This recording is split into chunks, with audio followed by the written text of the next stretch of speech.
So you're looking at the Consumer Guide Program Log and Progress Record.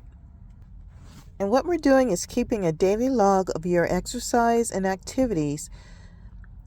Serves several good purposes. For one, it keeps you focused on the program.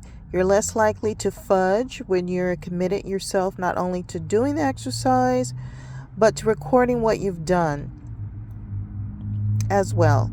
Another important reason for record keeping is that it gives you information about yourself that helps you adjust the program for maximizing benefit.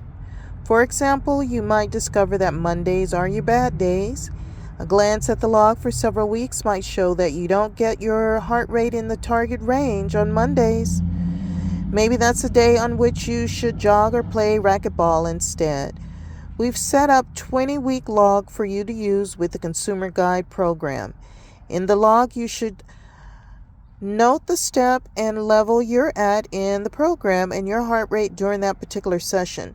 You should also note any exercises you did that day that aren't part of the program, such as those from the chapter exercise for any place at any time.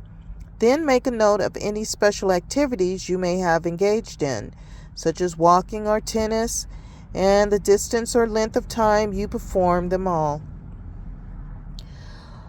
Logging activities that aren't actually part of the Consumer Guide program, but that have a bearing on your overall fitness, is another aid in tailoring the program to your unique situation.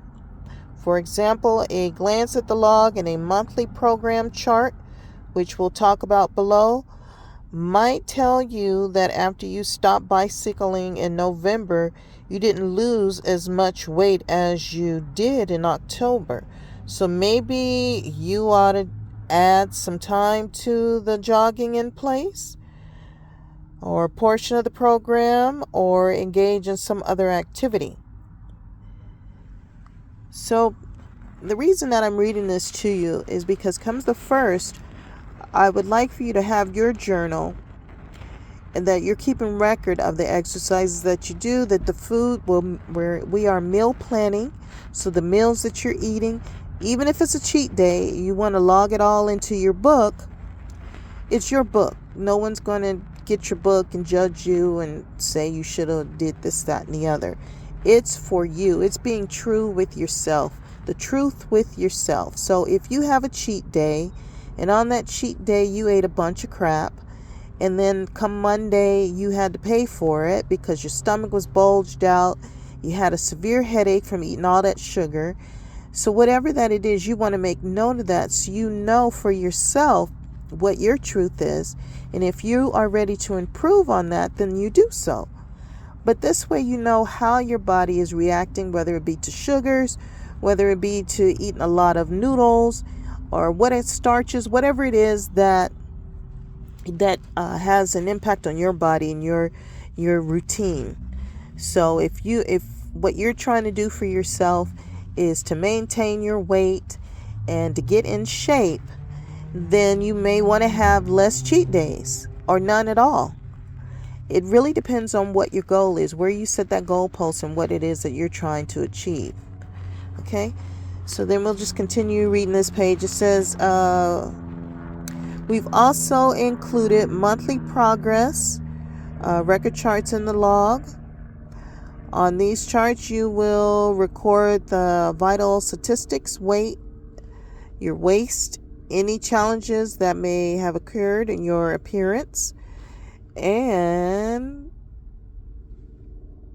so on. As we've said before, don't expect overnight miracles.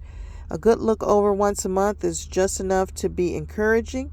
On the day you begin your Consumer Guide Flatten Your Stomach program, fill out the chart below.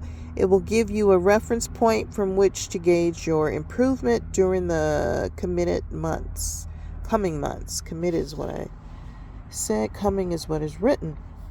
So as you can see, it has the date and it has all your information that you will want to know before you start, so you can see the results, the before and after. Now, personally, I don't write in my books. I've had this book for years, And what I write on quite often is a Post-it sticky note.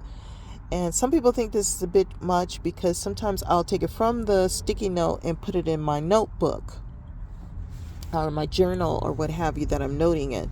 But I like the Post-its because I can stick them in a place to remind me that I need to do XYZ, and the reason that I'm not doing maybe the cheat day this coming Friday because I want to make my goal.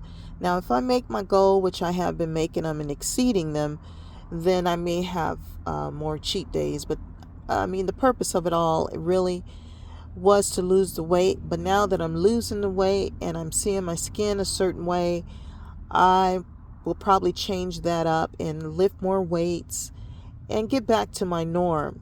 My norm had changed during the pandemic, and the changes with lifestyle and roommates and stuff really made a huge difference as to why I started consuming more of the things that I normally don't eat.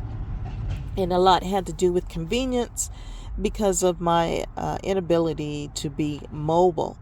Some people say that they believe it was a form of depression. It could be. I mean, I had never had experiences like that until I went down south, and it is something that it still hasn't been resolved.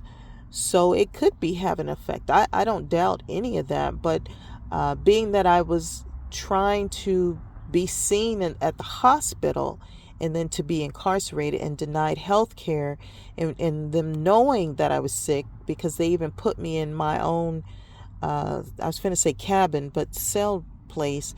And then I asked them for blankets or something where I could lift my legs up so the blood could keep coming to my heart. So that's how serious it was. And I was swelling, and the girls in the jail were banging on the door telling them that, she's really sick, she's swelling here. And they still did not call for someone to take me to the emergency room to get me back to a hospital. So that there was traumatizing. That whole situation was traumatizing. So the only thing that I could do for myself was try to remember certain little things like lift your legs. So, different things, keeping my, not temperature down, but not to panic, not to stress out, to lower my blood pressure, to keep myself calm, to keep myself in a status where my body just didn't start to stress. I didn't want it to stress totally out and affect my heart. So that's what I was trying to control. And I knew the swelling because I hadn't really eaten anything. As I've gotten older, I don't eat as much. I do not have that desire to eat a lot of food. So it's not so much as people would say depression, or when people experience depression, they experience it many different ways. Some people eat for comfort, and some people don't eat at all. And it could be sacred, it could be praying, it could be for various reasons. I never stopped to really overanalyze it. I just knew that I just did not desire to consume a lot of food. And as it could be, as I've gotten older, that my body, it just takes more to process that whatever it is that I'm eating, and slows me down. So I just don't need a lot. I don't need to eat a lot. But I find that I do need more financial stability because I have to pay for more. As you get older, you need a little bit more stuff to help you in your daily routine sometimes. Just like you may need a little bit more money to buy an iPad to be able to make your notes for your doctor's appointments and so forth. So there's just different reasonings behind what I need now versus what I need when I was younger. So, like I said, I didn't get the health care. And so the only thing I was really trying to do is get back to California. I said, well, let me at least get back home. That's where I'm from. I'm not from the South, didn't know nothing about the South. And I was trying to write a book about family members in Florida and the interactions and so forth.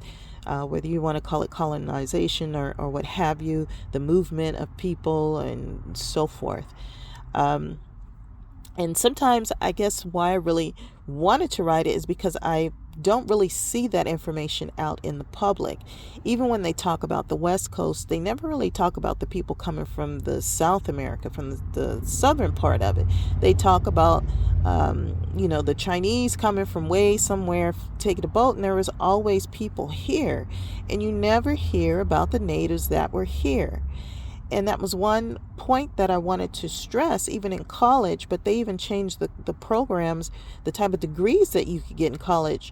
So, I do see the point when people say that they go out of their way to keep information from the general public. And it is true. It's like the blood type O is not a white blood type. It is a native blood type, and the O negative blood type, which my mother was, who had recently passed, they were from the area in California and Oklahoma. They are natives. They are documented as being native to what we call America. So all of that plays a role in my health, and especially with my mother being O negative. So at no point did I expect not to get medical care. At no point, of course, did we expect for the events to unfold the way that they did here in America. And it's just really unfortunate, but it's the truth of the matter. And if it happens again, it may be a similar type of outcome, because quite often it does appear that things seem to keep repeating themselves. So I came to a point where I started fasting, because one thing I knew for sure when it came to the cancer, when I was diagnosed with that at Arizona State University, that if you don't feed it, it doesn't grow. So not eating the sugars and eating things that feed it help get rid of that cancerous leukemia. So there are ways to heal without taking a lot of medications, but there are some medications that you will indeed need. And like I took different types of medications during that time when I was diagnosed with the cancer of the blood. So I had to take the methotrexate, and I was fortunate to have a doctor that understood what my goal was and what it was that I was trying to do, changing my diet and changing my lifestyle. And so for me to start having the health issues that I had, took me by surprise, and I was traveling. So it did come on unexpectedly, and I wasn't home to be able to see my doctor to see what's going on, what abruptly changed. And normally I would get my lab work done, and they would run a lot of tests for me. My doctor would order what I needed. So because I didn't have my normal doctor, I had to try to find a doctor locally. And I could not find a place in North Carolina or Georgia to do my lab work, which was really odd. So then when I looked at some of the places that I went out west, if I could find them, in North Carolina and in Georgia, I had to pay it separate, like the insurance didn't cover it. So obviously those fees and those type of expenses I had not planned in my travels.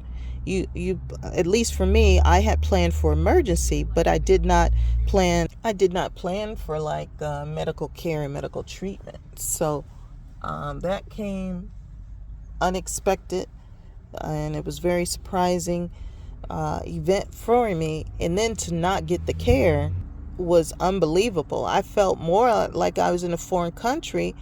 And then I thought about, wait a minute, I've traveled outside of the country and I've been treated very well and never had this experience. So even though it felt like I was a foreigner, I had traveled abroad so much that I knew the difference. So I thought, well, maybe I'm not looking at this the right way. Maybe I'm not making the right phone calls, asking the right questions. Maybe I didn't have the passcode for the door to open. So I wasn't sure what the issue was, but I knew there were a couple of things that I needed to do. And while I was trying to write the book, I had originally signed up to be a caretaker for a gentleman out there in Georgia. But I had my own place in North Carolina, a roommate in there, so I had left my Jeep there. So I was kind of had my stuff in different places, and I want to make sure I got my stuff together. So I was able to do that. I was able to actually get back to California with all my stuff.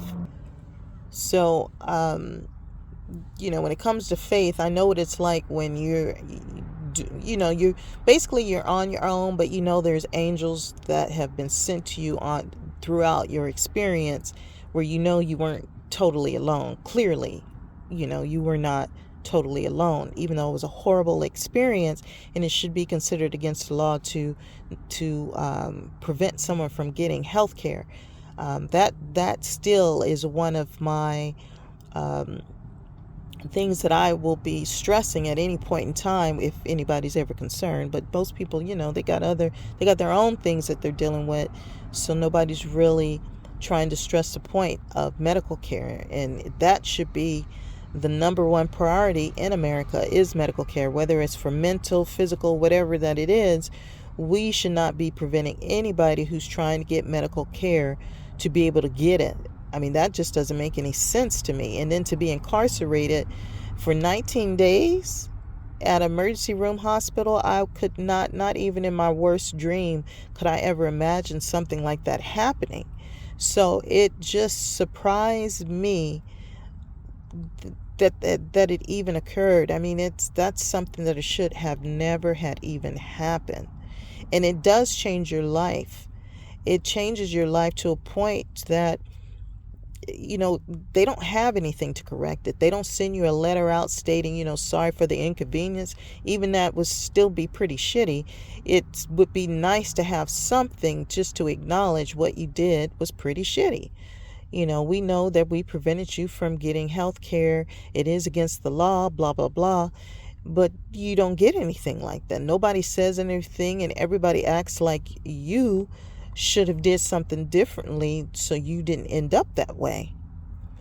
And if it could only have been so easy, because basically, just like I said before, if you get ill or sick somewhere, people get mad at you for getting sick. And I just think that is so crazy that we've become a society like that the healthcare is not priority. Healthcare should always be priority. And even when we went through the pandemic, not everyone had a luxury large home where different family members could stay in different rooms. And so most of mine were up in age. I'm the youngest out of them. So it would have been crazy for me to try to, it just really, even today, is still a lot because there is no solutions. And a lot of the programs that are available are for people who are addicted to something. I mean, very severe type cases versus a health, having a health problem that was unexpected. So trying to get care and expecting something from a system that you paid in is very disappointing. But it wasn't unexpected, but I wanted to be proven wrong. I wanted to know that what America sends out to make itself to be, that we were striving for that.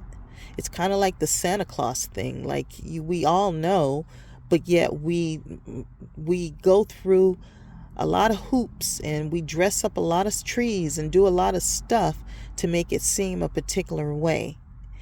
And when it comes to health care, I thought we would be along those same lines, if not more so, heading for making it a truth.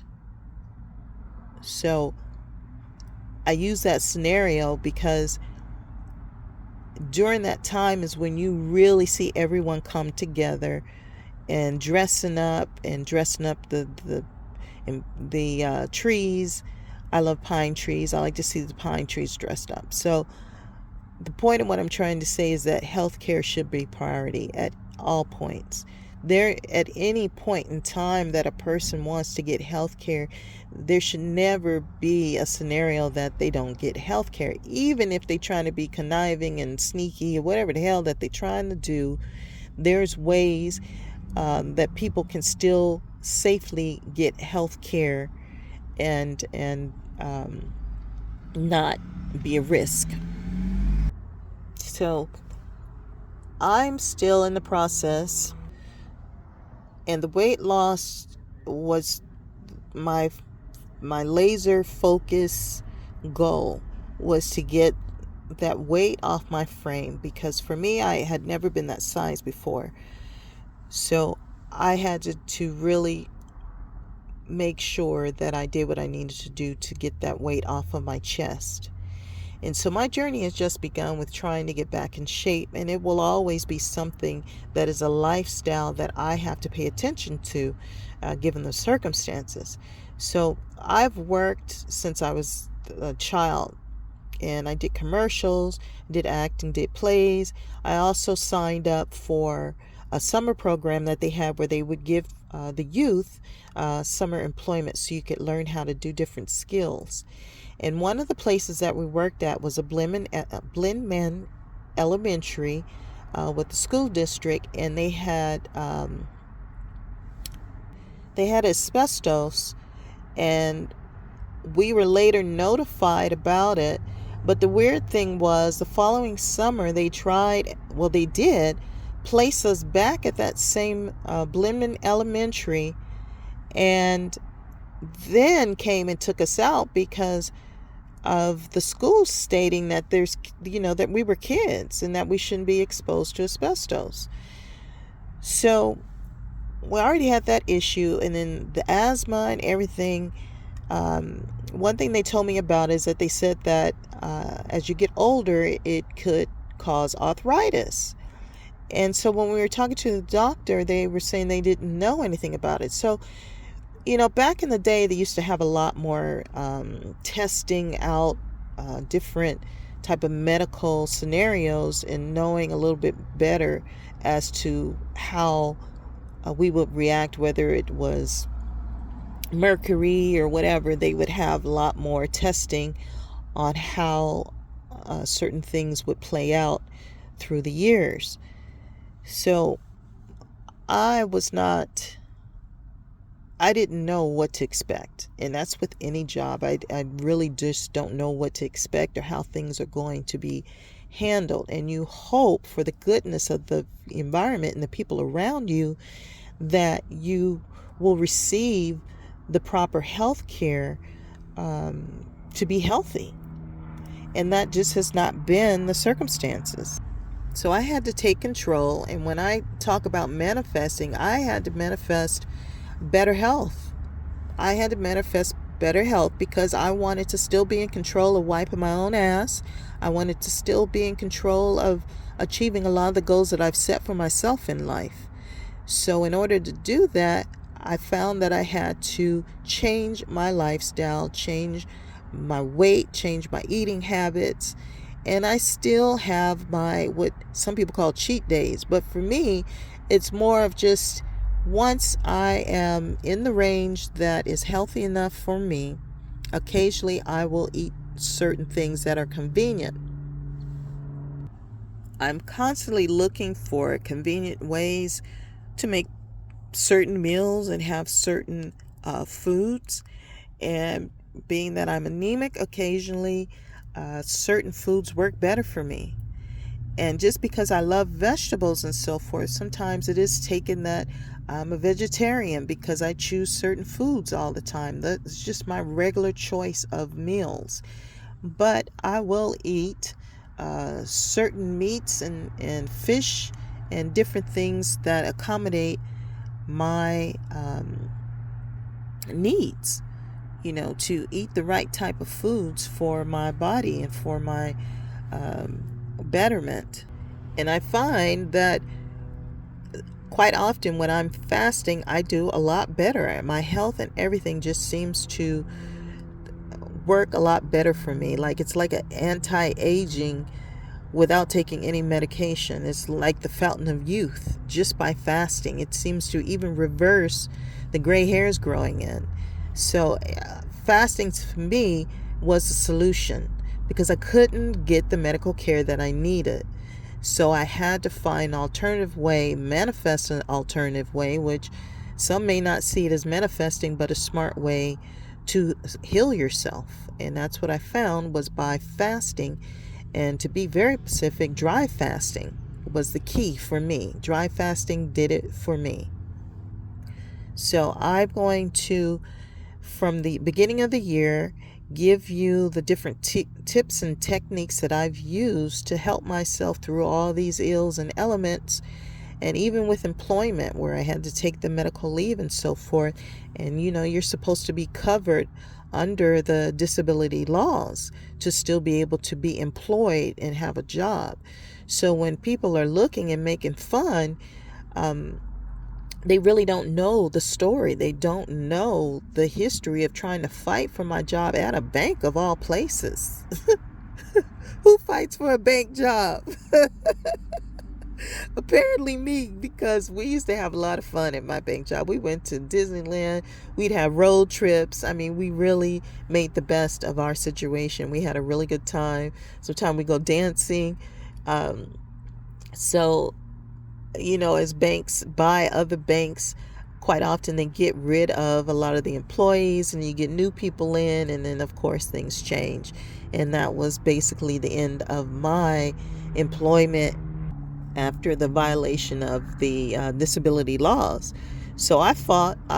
Gave the best fight that I could give. And as you see with most of the companies now, you can write a letter, you can do whatever, but if you don't have an attorney to sue, quite often, you're just filed in a file of complaints.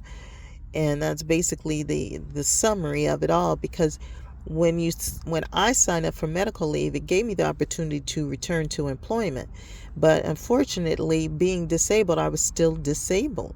So if they were going to harass me, leaving being disabled, well, coming in wouldn't change much. So I had to have some type of attorney or someone to to enforce my rights. So this is where we are today, where I just focus on my health and trying to get myself together and make sure that I'm not giving anyone the flu or a cold or whatever else is going on in our communities that is health conscious, being aware that this could kill my family member or friend's family member or what have you. So I wear a mask, especially if I'm in public and I know that the environment still has certain elements in it. I won't be exposing someone to a virus. It's just not my thing. I'm not interested in that. So I wear a mask. So I feel that I've talked maybe the longest that I ever have in any of these videos. And if you've made it this far, I appreciate you. And as always, I am pushing out the best possible energy of love, peace, prosperity, happiness, and all the goodness that we can possibly have as our time here on this earth. That we appreciate the time that we have and the good things that we experience in life and the good people. And that we are able to find what we need in life, to get the things that we need in life, because money is becoming a major factor for just everyday existence, for just a basic life. So the life that I knew almost doesn't exist anymore. I mean, my family, they all own their houses, they own their homes. And so a lot of people are more into renting, but there's a different lifestyle when you own your own land and you own your own home. It's a totally different lifestyle. So renting versus home ownership is sometimes not really explained to the fullest. There's a responsibility, but when you have a home that's a generational home, quite often it's paid down or paid off. And that's one mortgage that you don't have to pay. Now, unless you want to invest in another home and have a mortgage payment, then that's something different. But to have land that's been in your family for years is totally different. It's a different lifestyle, and to have it taken is also an unfortunate scenario. So healthcare is primary and is essential to trying to have a better day. So to all of you, have a wonderful day, and we'll talk a little bit further on healthcare and finding ways to get what you need and taking care of yourself.